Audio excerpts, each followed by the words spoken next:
If you're in Pittsburgh and you hear a mysterious recording of a baby crying or a child calling for help, lock your door. I have like 5 minutes to do my makeup. So more and more people in Pittsburgh are complaining about hearing babies crying outside of their windows at night, as was the case with Olivia Bennington last week. Her sister claimed that Olivia would wake up every night at 3 a.m. claiming that there was a baby wailing outside of her window. But her sister never heard anything and honestly felt like Olivia was going crazy. Then one day, Olivia's sister came home to find Olivia packing an overnight bag. Olivia said she had to leave. There was something outside of her window tormenting her. If it wasn't a baby, then she had no idea what it was, but it felt like it was something evil. Olivia couldn't stop her sister from leaving. And she's the 5th person this month to go missing after having similar complaints. Did you know that there was a murder in real life inspired by the movie Scream? The murder was committed by these two, Brian and Tori, when they killed their friend Cassie Jo back in 2006. Cassie was your average high school girl and she was actually their friend. But on that fateful night, they snuck into her house, and when her boyfriend, Cassie's boyfriend, left for the night, they came up from the basement and stabbed her to death. And they wanted to make it seem like a horror movie. These are the actual masks that they wore when they snuck up and killed Cassie. Like I said, these are real crime scene photos. They, after the murders, went and buried all of the evidence. Just look at these things. And here's one of the knives that they had on them. But the craziest part of all of this is that Brian and Tori actually recorded a lot of the murder before and after and their thoughts and plans to kill Cassie on VHS tape. If you want to listen to those audio tapes and hear the full story of Cassie Jo Stoddard's murder, you can listen to my podcast I co-host with my girlfriend Courtney, Murder in America. You can listen to it for free on Apple Podcasts or on Spotify. Just look up episode number 6, The Scream Killers. I promise you, the story does not disappoint. Blood-curdling facts that you wish you never knew. Caleb Posey, who you might recognize from this gif from the show Toddlers and Tiaras, went to her prom this past weekend and took her own life just a few hours later. The dinosaurs in Jurassic Park were not animated. Most of them were just actors in costumes. This photo shows Ismail Hadi, a homeless man from Yemen known for feeding stray dogs. One morning he was found dead, with the dogs refusing to leave his side. A new device in South Africa called Rapex resembles a tube with barbs inside that is inserted like a tampon to prevent sexual assault. Any man who attempts an unconsentful act will be impaled by its teeth and sent to the ER. This 7-year-old girl is the only person in the world with diagnosed chromosome 6 deletion, meaning that she doesn't feel pain, hunger, or the need to sleep. In 2016, she was hit by a car, dragged nearly 100 feet, and felt absolutely nothing. You ever heard the urban legend of Teke Teke? No, I don't think so. It's one from Japan, and it's this story of this girl who was an officer in the army, but she was assaulted by some soldiers, and either she threw herself or she got thrown onto a railroad track and got run over by the train. Oh my gosh, bro. It cut her in half, and now she wanders the streets of Japan, just her top half. And the reason her name is Teke Teke is because that's the sound her nails make against the ground as she Bro, I have chills right now. Comes at you. And if you ever see her and you make eye contact with her, she's gonna come after you. If you manage to get away, you have 3 days before she comes and finds you. Ugh, I don't like this one. It's especially bad if you're there and you're wearing red while crossing a railroad track, because she hates the color red because it reminds her of her blood. Oh my when God, she was murdered. That's so sad. And just a little bit of extra spice for your life. Just so all you know, there's a part of this legend that says, once you hear this, we need to talk about what happened to Sally Stitch. Sally was a girl from a small village in the middle of the mountains. People described her as shy and awkward, and there was one group of kids who would always bully her. One day as Sally was walking home, the bullies found her and started throwing rocks at her. But then Sally did something that shocked them. She pointed at one of the bullies and said, "You will die in 3 days." At first they thought this must be a joke, but 3 days later that boy started unexpectedly throwing up blood. The doctors couldn't find out what caused it, and he passed away exactly when Sally predicted. Soon everyone knew about Sally's ability, and it really scared them. So a group of villagers lured Sally into an abandoned mine. And once no one could see her or hear her scream, they tied her to a chair and took out a sewing needle. They stitched Sally's lips together so she could never foretell another death. Then they left her in the mine and sealed the door closed. It's said that since Sally passed away alone in the dark and unable to scream, she now haunts anyone who knows what really happened to her. And once you hear her story, you have to pass it on to someone else, or she'll appear by your bed with a needle to make sure you never speak again. So send this story to someone else and follow for more. I killed and ate a man after seeing an ad on the internet looking for someone who was willing to be eaten alive. My name is Armin May West. I was born in Germany in 1961 and have been developing cannibalistic fantasies since childhood. This led to a terrible act in 2000. At that time, I published an advert on the internet looking for volunteers who were willing to be killed and eaten. A man named Bernd Brandis replied and came a month after mutual agreement. I killed him and began devouring his flesh. We filmed part of the crime. I ate his flesh for several months. In 2002, the police discovered my actions after an investigation and I was arrested for my crime. I was sentenced to 8.5 years in prison for the murder of a man. In 2004, my case was reopened and my sentence increased. I was convicted of murder and sentenced to life imprisonment. Since then, I've been in prison and my story has gained worldwide notoriety. I'm A. Don't smile at this picture, but you'll never have the courage to look at it all the way anyway. I'll show you a photo of a woman, or rather a terrifying thing that changes as you look at it. Before I show it to you, I must warn you that I can only protect my subscribers who have shared and liked this video. The woman in this video is Sarah, and whoever smiles at her photo witnesses paranormal phenomena shortly afterwards.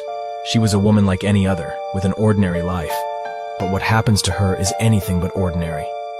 As she filmed herself for her blog, her face began to change in frightening ways. Little by little, her face began to transform in unimaginable ways. Her face became something non-human, disturbing, frightening.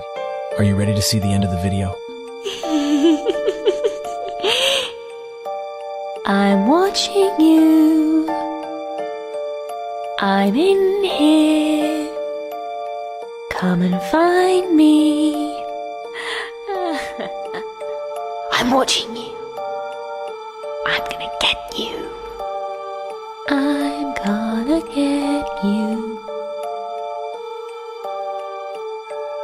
What started as an innocent phone call from his girlfriend quickly turned into a nightmare. Hearing her scream on the phone, he realised he only had minutes to try and save her. On a warm April evening in Clinton, Missouri, Angela Hammond was happily chatting from a payphone to her boyfriend, Rob Schaefer, laughing and joking as they usually did. Suddenly her mood changed. Concerned, Rob asked what was wrong. Angela said that a green pickup truck was driving suspiciously close to her. As Rob tried to reassure Angela, she became even more frantic. "It's pulling up next to me." The next sound Rob would hear was screaming. Panicked, he ran to his car and raced to the payphone, desperately hoping he would arrive in time. He caught a glimpse of the green truck that Angela had described, heading in the opposite direction. He felt a moment of relief. He wasn't too late. Maybe he could save her. Rob slammed his car into reverse to give chase, but the sudden and violent gear change blew his transmission, and his car rolled to a stop.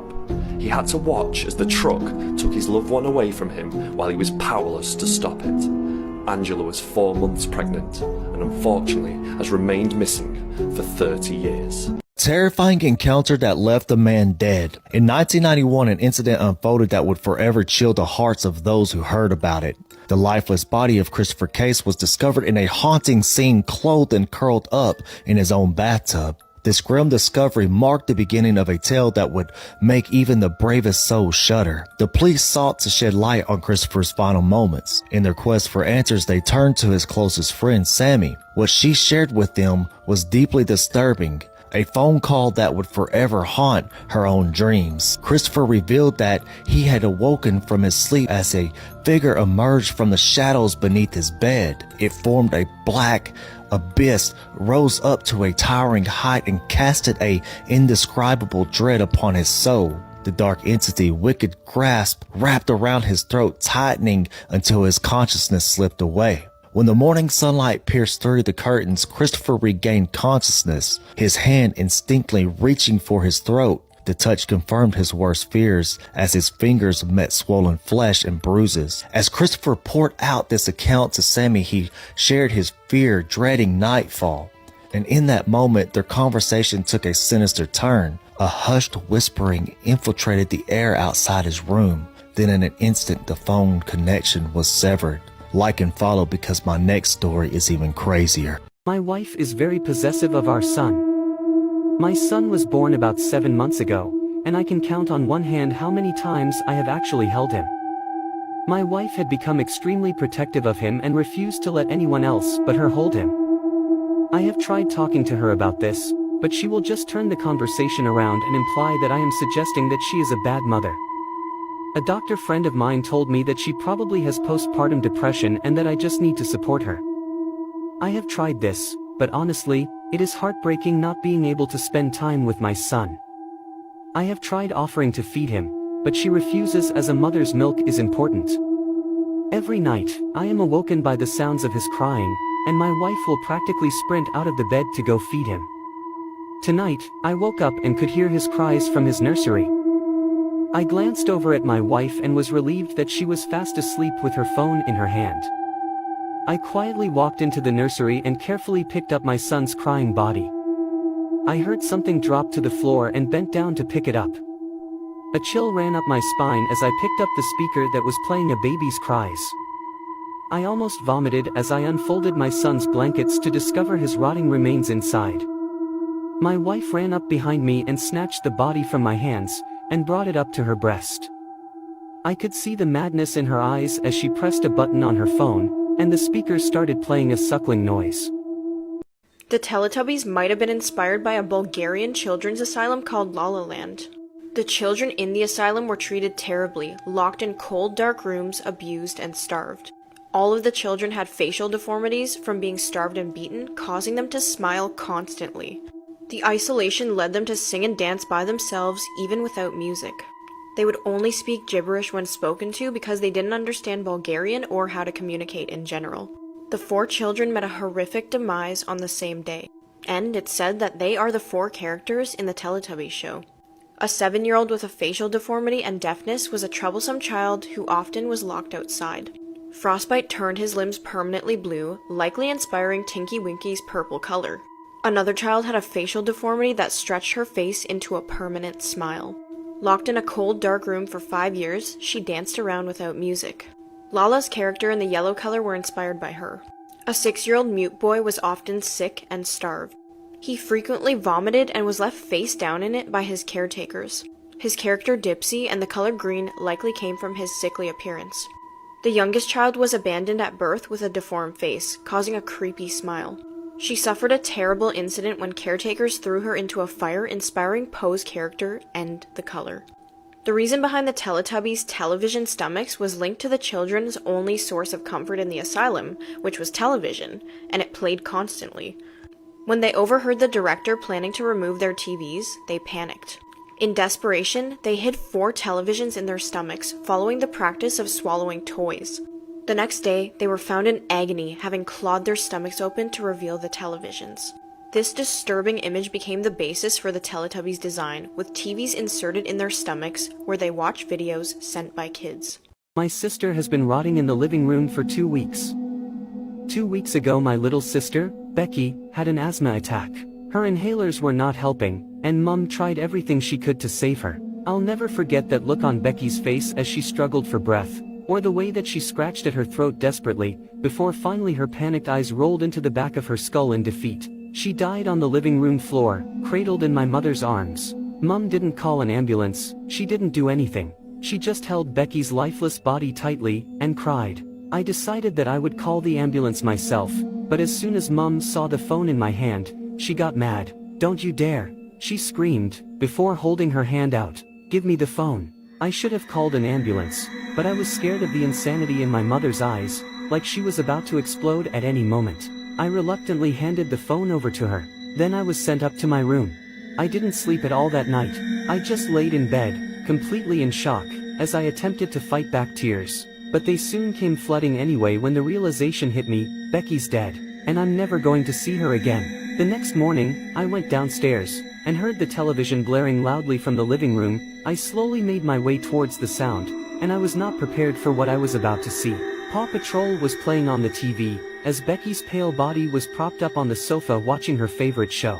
Her eyelids had been crudely stitched to her forehead so that her white eyes would stay open. She almost looked like a doll with how rigid she sat upright on the sofa. Mum walked in and greeted me with a smile. Good morning, sweetheart, she said, before kissing me on the cheek. Sit down with your sister, and I'll go make you a nice cup of tea. I lost it at that point, and told her how crazy it all was, and that Becky wasn't alive anymore. But then Mum slapped me so hard that she busted my lip. I didn't argue with her anymore after that. The days went by, and the smell of decay got worse. Becky's decomposing body never moved from the sofa, and Paw Patrol never stopped playing. But that was weeks ago now. I can't even go into the living room anymore. I can't bear to see the maggots squirming around inside her empty eye sockets, or the rotten skin falling from her decayed, larvae-covered flesh. Mum has got worse too. Not only is she still in her happy family fantasy, but she has also boarded up all the windows, and she has installed new locks on the front door. I'm not allowed outside anymore either, and it's driving me mad. I don't know how many more brother-sister bonding activities I can take. I killed my wife, my 4 children, and my 2 dogs. I'm one of the most wanted Frenchmen in the world. But nobody knows if I'm dead or alive. My name is Xavier Dupont de Ligons, and this is my story. I was born on January 9th, 1961 in Versailles. My father was a wealthy industrialist, my mother a housewife. My childhood was rather privileged, but marked by a certain moral and religious rigidity. After graduating from high school, I studied in the United States.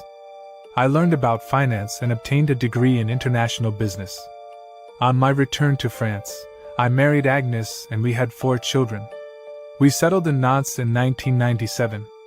Our life seemed ideal from the outside, but in reality, our marriage was far from perfect.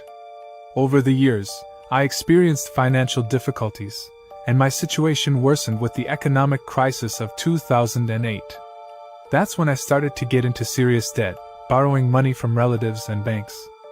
I'd go upstairs to my wife and family and tell them everything was fine.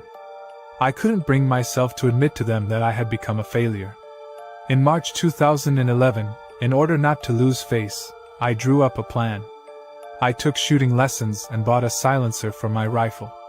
With the children's help, I bought some land, concrete, and large garbage bags to work on the house. On the evening of April 3rd, we went to a restaurant and then to the cinema. That was the last time anyone saw us. The very next day, I sent a note of absence for the children and a work stoppage for my wife. I also sent a letter to my friends and family explaining that we were in danger and that the American government had hidden us. On April 21st, my name made the headlines after the bodies of my wife, Agnes, and our 4 children, Arthur, Thomas, and Benoit, were discovered under the terrace of our house. I became the only suspect. Thanks to my plan, I had already been on the run for several days. I crossed France and was last seen in Roquebrune-sur-Argent, in the south of France. The French and international authorities issued arrest warrants for me. Since then, there have been numerous sightings all over the world, like in 2019 when a man was arrested in Scotland, but it wasn't me. Today, my story has become one of France's most famous criminal enigmas, and I continue to fascinate and captivate public opinion. For some, I committed suicide. For others, I've rebuilt my life abroad. What do you think?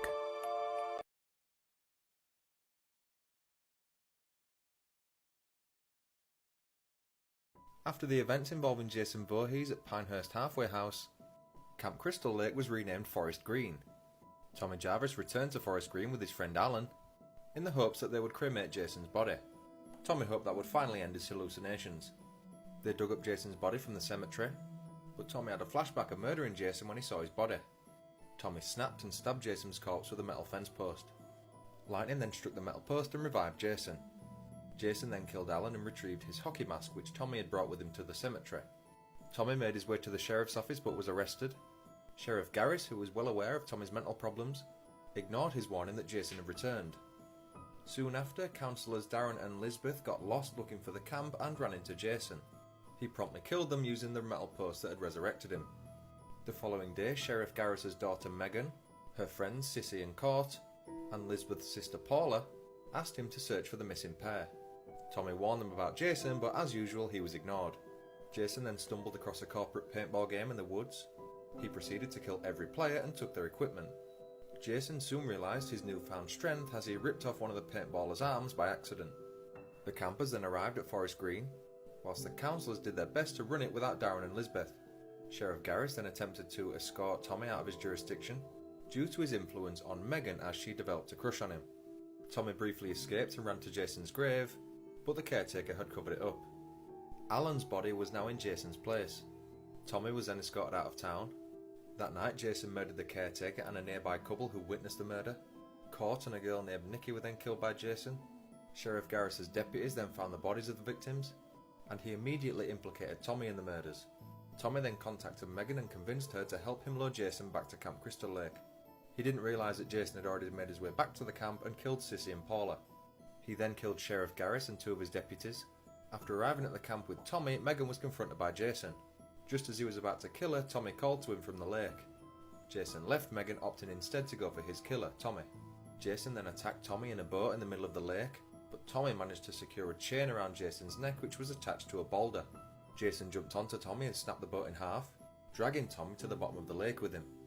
Jason then strangled Tommy underwater before letting his body float to the surface.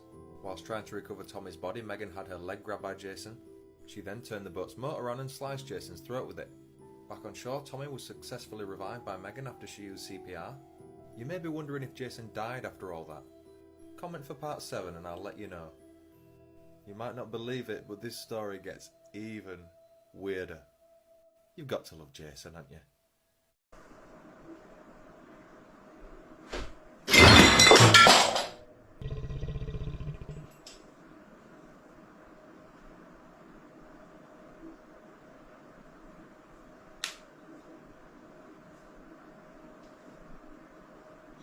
Top 5 of the scariest videos I found online. I bet you can't make it to the end of the video. The last one is scary. Number 5. 3 friends were playing guitar and singing in their room. You know, just having a good time. When something scary appears in the balcony door window. You could see a white figure appear quickly and disappear once the camera pans back.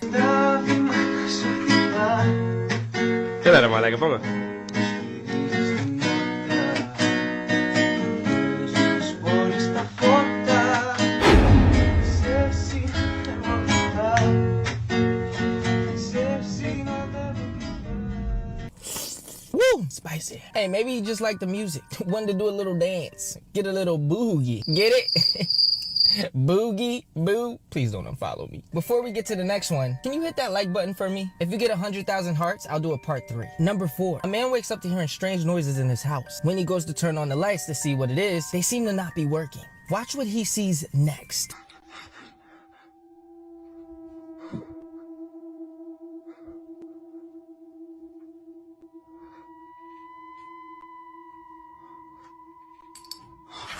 Tired of these ghosts messing with electricity when they do not pay bills. Do you know how much an electric bill is right now? Pay up or get out.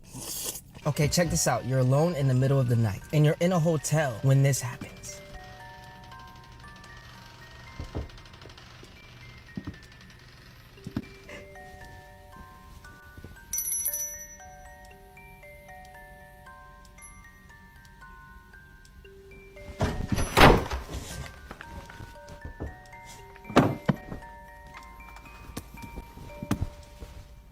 What's your next move?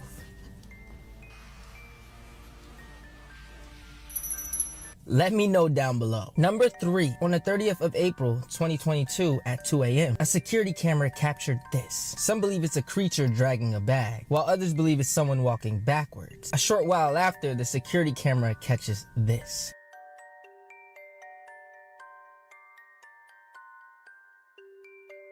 It's the same figure. What do you think this creature is? Number 2, the little girl is in the kitchen alone, and it looks like she's talking to someone. The home security camera captures this.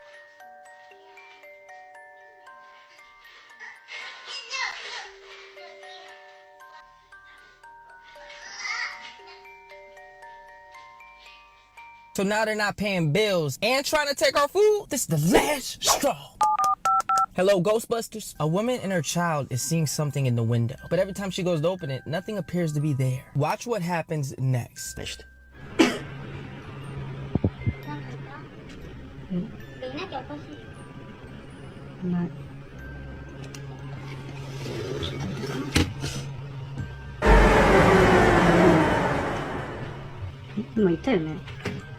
Yeah, it got in the house, and they didn't even realize. Should I do a part 3?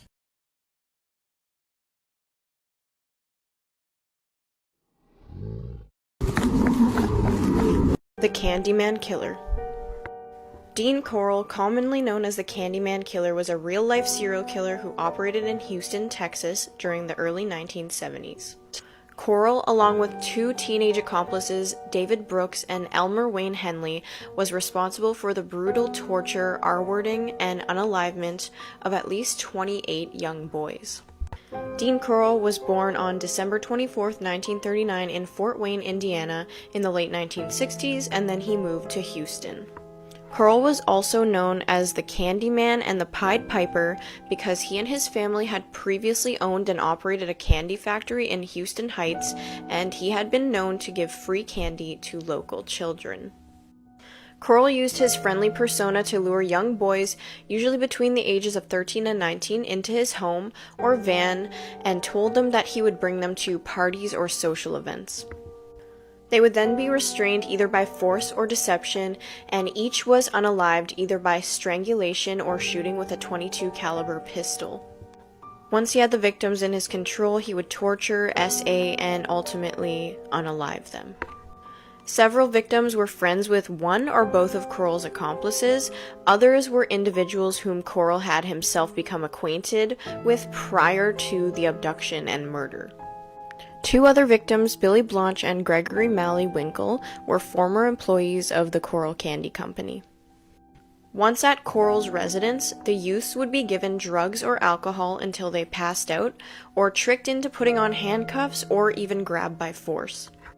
They were then stripped naked and tied to either Corll's bed or usually a plywood torture board, which was regularly hung on the wall. Once the victims had been murdered, their bodies were tied in plastic sheeting. Corll and his accomplices buried 17 of their victims in a rented boat shed. 4 other victims were buried in woodland near Lake Sam, Rayburn. 1 victim was buried on a beach in Jefferson County, and at least 6 victims were buried on a beach on the Bolivar Peninsula. In several instances, Corll forced his victims to either phone or write to their parents with explanations for their absences, trying to deter their parents' fears for their son's safety. He is also known to have retained keepsakes, usually keys, from his victims. The gruesome details of Corll's crimes became known in 1973 as the Houston Mass Murders, which came to light after Henley fatally shot Corll. Henley then led the police to the location where Corll had buried the bodies, which became known as the Candyman's house or the murder farm. The investigation into the Candyman killer case uncovered a network of young victims, some who had been missing for years. The crimes had gone undetected for a considerable period, primarily due to the victims being from marginalized backgrounds and the police initially dismissing their disappearances as runaways. Let me know what you guys think about this case in the comments, and don't miss my live tonight at 5 p.m. Eastern Standard Time.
construction company showed a man murdering a woman and moving her dead body into his storage unit. Her rental unit has been entered by another individual. We have it on surveillance tape. It turned out that that man was called Michael J. Olson. Due to his history of petty crimes, when police tracked him down, they tricked him into thinking he was being questioned for something other than murder. So your storage unit up there on North Hill, when was the last time you moved there? When he finally caved in, he shared his gruesome confession. When he came face to face with the victim's family in court, they certainly didn't hold back. I'll pray for your family, but I won't pray for you, because you are the devil. The full story is out on my channel now, with all of the horrid evidence that comes along with it. The vicious person who raped and murdered her. This is why you shouldn't go out exploring at night. Popular urban exploration YouTuber Urbex Hill was out exploring one night for a video near a dark, abandoned tunnel. Everything was going alright until he encountered this.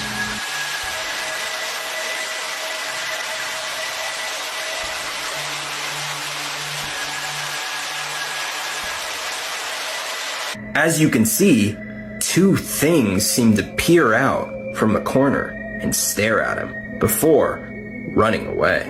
It's hard to tell what these things are as it's dark, but they appear to be very tall, skinny-looking creatures of some kind. So what do you guys think? Was this two strange-looking people in a dark tunnel at night? Or could these have been some sort of creature? Maybe a skinwalker? Let me know in the comments down below. 5 pictures before a disaster. William Sanders guiding more than 100 students out of the cafeteria during Columbine High School massacre. He was soon after shot twice in the chest and didn't survive. Last image of Uruguayan Flight 571 before it crashed. Survivors were eventually forced to cannibalize. 16 people were rescued 72 days later.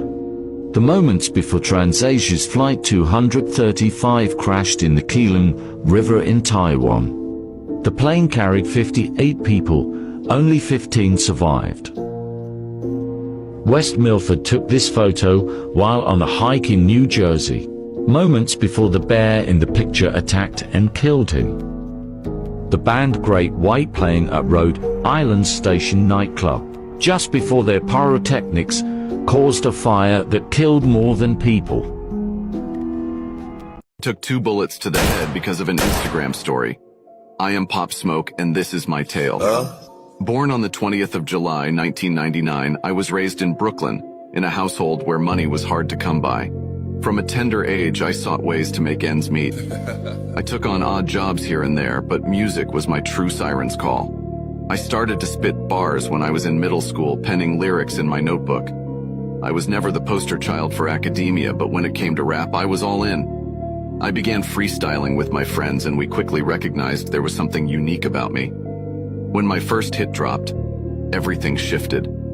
People began to take notice, and I got signed to a record label. I released bangers like Dior and Mood Swings, and I rubbed shoulders with big wigs in the rap game. I never forgot my roots and kept Brooklyn close to my heart. I was proud to represent my city. I worked tirelessly to get to where I was, and I wanted my fans to know they too could chase and capture their dreams. Regrettably, it all came to a tragic end when I was murdered in 2020. I had adversaries who traced me via an Instagram story. Social media can make you soar, but it can also bury you. My demise sent shockwaves through the music world, but my legacy endures through my tracks. Stay safe, and I'll catch you on the flip side. A horrifying piece of CCTV footage. A man tries to abduct a barista through the drive-thru window. Washington State Police have released this clip that occurred on Monday at around 5 a.m. of a man in his car trying to pull the barista out of the drive-thru window into his car whilst he's holding a zip tie device. She's seen just handling cash before he literally lurches out of the window and grabs her wrist and the other hand has a zip tie. Thankfully, she managed to escape before he just sped off. Despite the terrifying nature of the crime, thankfully, due to the publication of the CCTV, police received loads of tips and actually arrested a suspect on Tuesday morning. The giveaway for the alleged suspect was actually the tattoo, which spelled Chevrolet. Not a very common tattoo, but led to a lot of people phoning in and even giving a name. Thank goodness she managed to get away. That is not okay.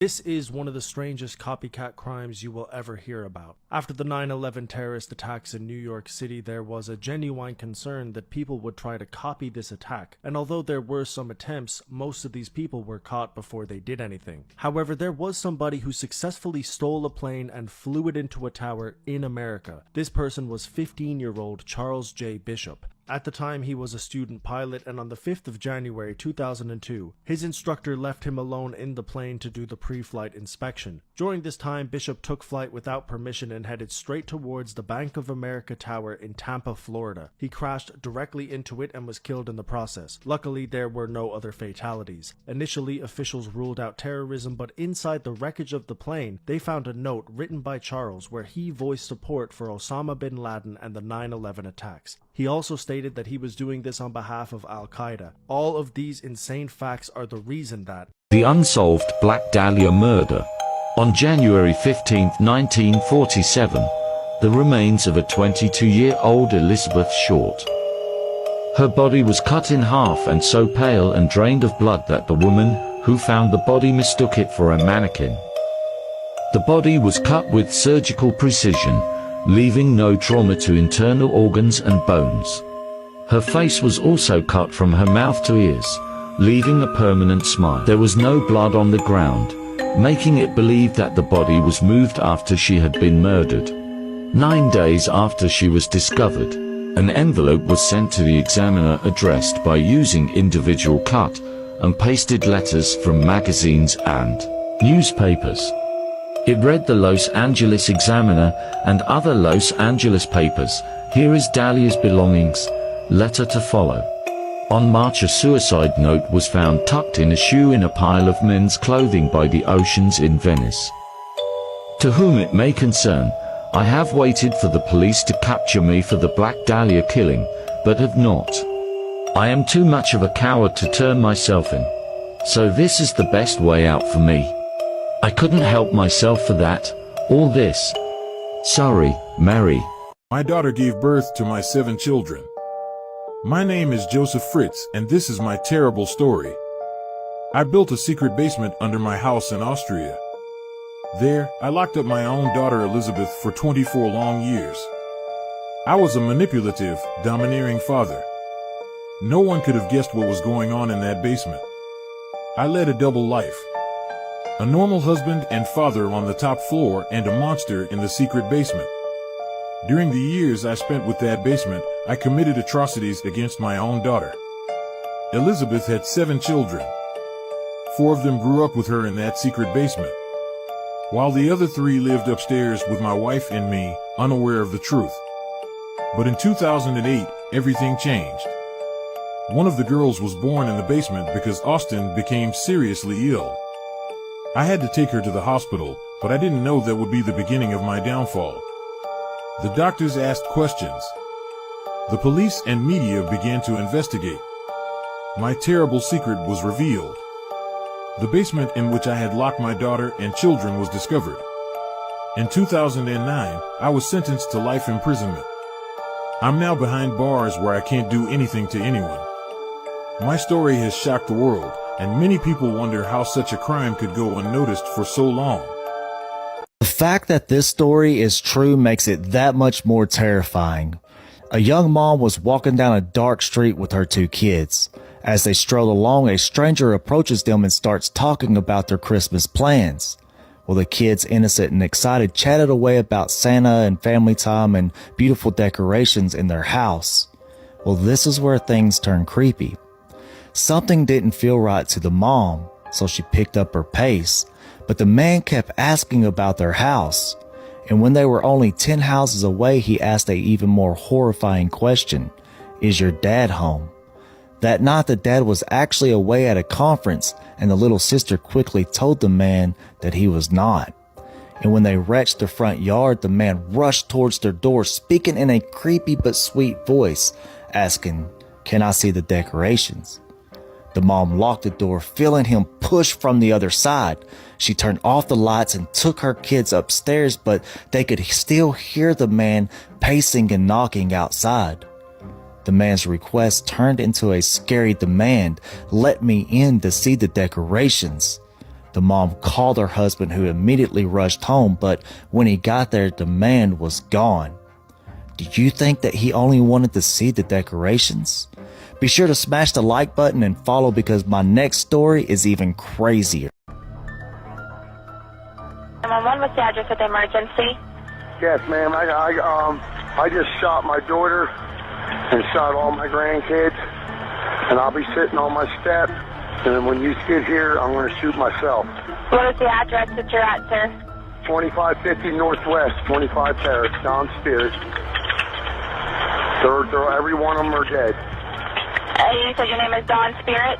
Yep. All right, Don, what kind of gun do you have? It doesn't matter what kind of gun I got. They're all dead, and then when you get here, I'll shoot myself, and then you figure out what kind of gun it is. And how long ago this happened, Don? I don't want to hear it, man. I'm done with every fucking thing. Just bring the motherfuckers out here, that's all. We got all the kids are dead in the house. Okay, how many people? 6 kids, 1 adult. 6 kids and 1 adult? Yeah. One of them is a baby.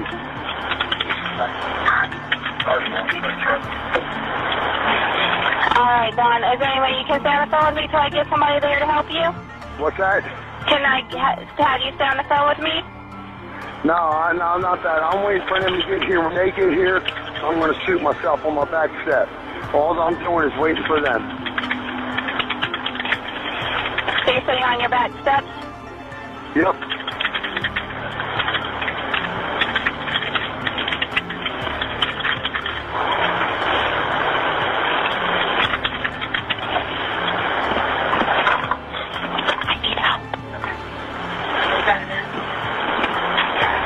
Okay, Dawn.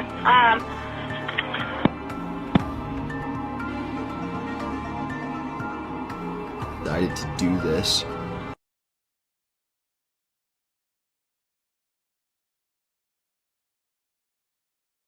I bet you didn't know the Texas Chainsaw Massacre is based off true events. I am Bubba Sawyer, but you may know me as Leatherface. I was born into a deranged family of cannibals and sadistic killers living in a remote Texas farmhouse. My mother was a quiet woman, but my father was a monster. He was an abusive alcoholic who would beat my mother and us kids whenever he got the chance. As a child, I was always fascinated with the animals that my father would bring home to slaughter. I would watch as he killed them, and I felt a strange sense of satisfaction.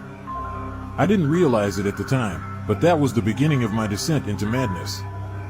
One day, my father brought home a chainsaw. It was a massive tool, and I was in awe of it. I begged my father to let me use it, and he eventually gave in. From that moment on, I was hooked. I would spend hours on end, cutting through trees and anything else that I could find. The sound of a chainsaw was like music to my ears. It was my escape from the reality of my life. But it wasn't until my father died that I truly lost my mind. I inherited his house, and I turned it into my own personal slaughterhouse. I would lure people in and kill them using my trusty chainsaw to do the deed. The screams of my victims were like a symphony to me. One day, a man named Kirk entered my home to barter for gas. I attacked him with a hammer, killing him. A woman named Pam came in after him. She found my living room strewn with human and animal bones. I grabbed her, impaled her on a meat hook, and dismembered Kirk's body with my chainsaw as Pam watched. Jerry came looking for them both. He found Pam's nearly dead, spasming body in a chest freezer. I killed him with a hammer. Later that night, I ambushed their 2 surviving friends, Sally and Franklin. I killed Franklin with my chainsaw. I captured Sally and brought her back to the house. We tried to include Grandpa in murdering her with a hammer, but Grandpa's grip was weak, and he kept dropping the hammer repeatedly. Sally broke free and ran onto our road in front of our house, pursued by my family. The truck driver attacks me with a large wrench, injuring me, and escaped on foot. Sally, covered in blood, flags down a passing pickup truck and climbs into the bed, narrowly escaping me. I was so angry I let her get away. My family won't be happy about this.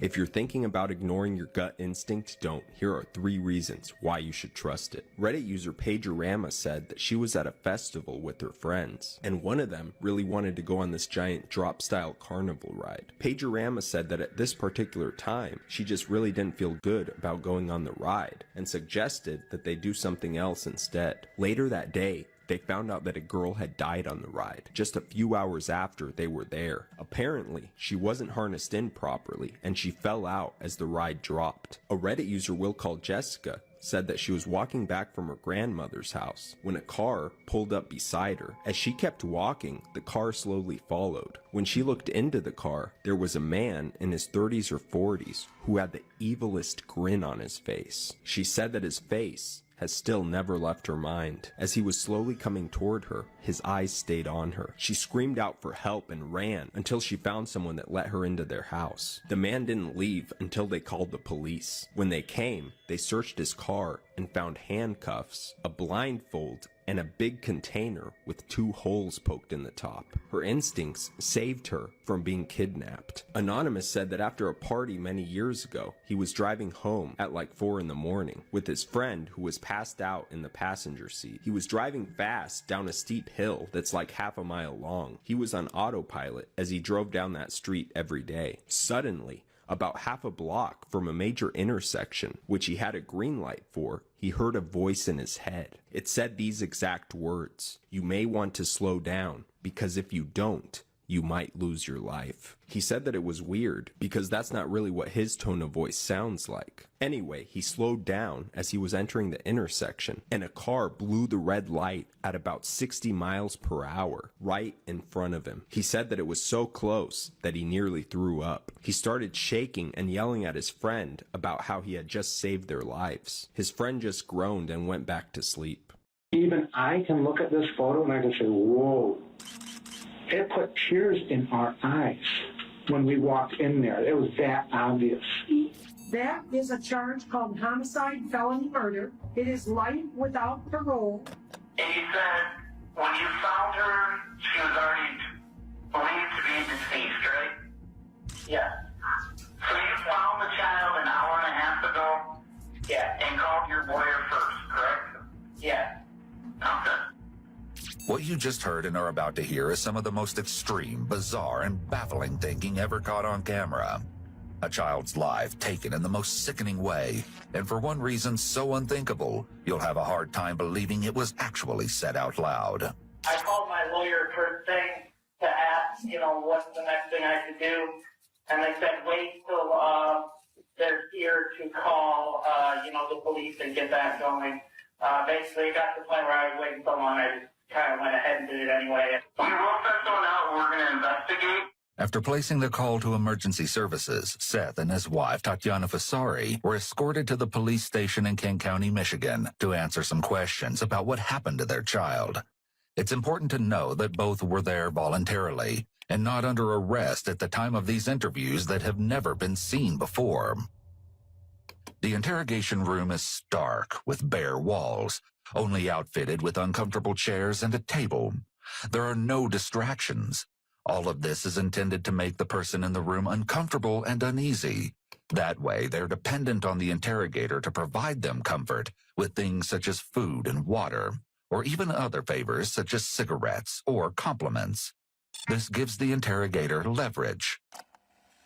Seth appears to be nervous as he sits and fidgets. Most people are nervous in an interrogation room, so none of this is really surprising. However, given the situation, his behavior is a bit odd. Tell me what's going on. You don't know why you called 911? Yes, I do. Okay, then why did you call?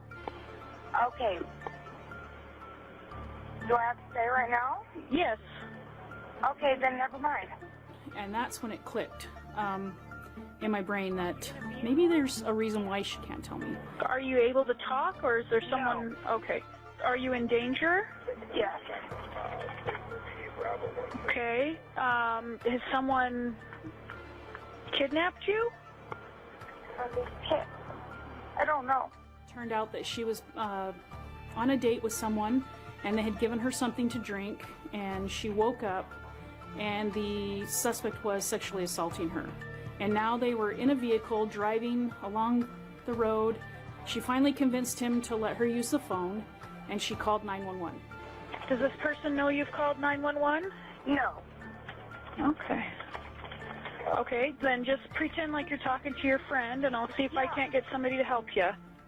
At the time, I could tell that she had called 911 4 times, and all 4 times they had disconnected because she wouldn't tell them what was going on. I was a little bit humbled at that point that I finally got her on the line and was willing to ask her more questions. Are you in a truck?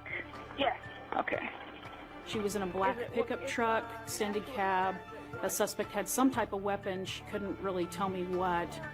And every so often he would get a little bit suspicious and say, "Who are you talking to?" And she's like, "It's my sister." So I had to kind of change up. It was really a challenging call. I was on the phone with her for a good 20 minutes. It's my sister. She's wanting to know. And why can't you talk? Are you afraid he's going to hurt you? Yes. Okay. Has he already hurt you tonight? Yes. Okay. I'm getting help your way. Just stay on the phone, okay? Okay. We finally get an officer behind her, and as he pulls up behind, he's waiting for a backup, but the car blacks out his lights and went to turn up into this rural area where there was, the officer said, "Hey, I'm going to have to pull him over or I'm going to lose him." Did he turn the lights off to the car? Yeah. Okay. Yes, he turned off the lights. Okay, the officer can see. I spent a weekend with one of the most notorious killers in Texas. So in my early 20s, I spent a lot of time in South Texas in women's prisons units, helping people find forgiveness and second chances at life. And on this one particular weekend, when we arrived, the correctional officers informed our team that there was a new inmate on the premises. She was only 17 years old and had been tried and convicted as an adult for a very violent crime. And because I was the youngest person on our prison team, they voted me to be the one to work with her because she was young, I was young, and she might relate to me and open up to me. Now, I had a rule for myself when I worked with these women to never look up their crimes. I didn't want it to affect my judgment about them or to affect my willingness to help them, so that was just a rule that I always kept. So the correctional officers, they walked me down this long corridor into a classroom where sitting at the table was Erin Caffey. Now, Erin Caffey is a tiny thing. Now, I'm a tiny person, and I dwarfed her. She's very small, very timid, very soft-spoken, rarely will look you in the eye. And my first thought whenever I lay eyes on her and I sit down across from her is, how can somebody this small and this timid possibly be convicted as an adult for a violent crime? What violence is she possibly capable of? Little did I know. We started talking, and we kind of started to get to know each other a little bit, cracked a few jokes. I tried to get her to lighten up, and eventually she did start kind of opening up to me, and she started volunteering some details about her version of what had happened the night of her crime. And I have to admit, even though I had a rule to really try not to know what people had done, I was very curious because, again, here's this tiny little thing. She's 17 years old, looks scared to death, and she's in this facility. And well, her version of the events that took place the night of the crime led me to believe that she was a victim in all of it and that it was really out of her hands. She couldn't stop it, and she's haunted by it, regrets it every day of her life, and she just wishes she could take it all back. And y'all, she was so convincing, just absolutely convincing, that I truly believed that she was innocent. She had somehow gotten mixed up with the wrong crowd, was wrongly convicted. And I started brainstorming in my head, like, how can I raise awareness about this and help her get out? Little did I know, in my naivety, that this young lady was a psychopath. She was very cunning, very manipulative, and the small, mousy, timid, soft-spoken thing was very much a calculated tactic to be a wolf in sheep's clothing. And my time with her started a long season of my life of panic attacks and nightmares, and I'm going to tell you more about that. Some creepy shit you will see on a Ring camera. I'm so glad I have mine.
If I didn't know this was a true crime case, I would think it was a disturbing horror film. On the morning of the 7th of October 2022, a barefoot woman was running around Excelsior Springs, Missouri, bashing on people's doors. Witnesses describe her looking like she came straight from a horror film and she was calling for help. She'd been beaten, held captive, and SA'd for weeks. The woman was a shocking sight. She was covered in injuries and was wearing a bin bag. Disturbingly, she was gasping for breath as she had a very tight metal collar locked round her neck. It was a nurse who opened the door to her and let her come in. The nurse started to call police, and at this point the woman panicked. She warned her that the captor would kill her and claimed that he had killed her 2 friends. When police got there, the woman explained that a man called Timothy had captured her the month prior. He'd been holding her hostage this whole time. She said he'd been keeping her locked in the basement and had been SAing her. Disturbingly, she told police that he actually had a young son who lived at the house with him. When Timothy had taken his young son to school the one day, she used it as her opportunity to escape. Police made their way to the home of 39-year-old Timothy Hazlitt Jr. and found the property did in fact have a basement like the woman described. Timothy was arrested and is facing 9 charges, including first-degree kidnapping. He's being held on a $3 million bond and faces 5 life sentences. Before his arrest, police were actually called to his address 3 times. Twice they were asked to do welfare checks, and this was from an employer and also family members. Police have searched his home with cadaver dogs and they haven't yet released what they know. Montgomery County 911, where's your emergency? I just stabbed myself and I killed my 2 children. You stabbed yourself and killed your 2 children? Mm-hmm. Okay, and what's your name? Brandy Worley. Brandy what? Worley. And where are the children at? In my daughter's room on the floor. In your daughter's room on the floor? Okay. And what caused you to do this today? My husband wanted a divorce and wanted to take my kid. I won't let him have my kid. Okay, and how old are your children? 7 and 3. Okay. And where did you stab yourself at? In the neck. Okay, are you bleeding? Yeah, there's blood everywhere. Okay, and where are you at? In my living room. You're in your living room? Mm-hmm. Okay, and are you armed now with the knife still? No, it's in my children's room. Okay, where's your husband at? Downstairs somewhere. Okay, what's his condition? I don't know. I haven't talked to him. And what are you feeling right now? I mean, you're tired? Are you where? Yeah, I took a lot of Benadryl. You took a lot of Benadryl? Yeah. Okay. I took 6 bullets to the head for scoring an own goal. My name is Andres Escobar, and my story is one of the most horrifying in the world of football. It all started on June 23, 1994, during a match with my national team, Colombia, against the United States. This was the second group stage match of the World Cup.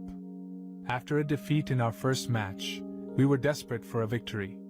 The tension was high. In the 33rd minute, the United States launched an attack and decided to deliver a cross into the penalty area. I lunged forward to intercept the ball, but tragically it deflected off me and went into my own net, an own goal. This put the United States in the lead with a score of 1-0, and they ultimately won the match, resulting in our elimination from the World Cup. The Colombian people were infuriated with me following that mistake, a mistake that would ultimately cost me my life. A week later, on July 1st, I made the ill-fated decision to visit a nightclub in Medellin with some friends. Little did I know that it would be a decision I would deeply regret. As I left the club around 3 in the morning, I found myself alone in my car in the parking lot. It was already too late at that moment. Out of nowhere, an armed commando consisting of 3 men suddenly appeared and mercilessly showered me with bullets. I sustained a total of 6 gunshot wounds to my head. According to witnesses, one of the assailants even shouted, "Goal," with each shot, cruelly mocking my own goal on the football field. He was later apprehended and sentenced to 43 years in prison for this abhorrent act. I left behind my wife and children, forever altering their lives. Stay tuned for more stories.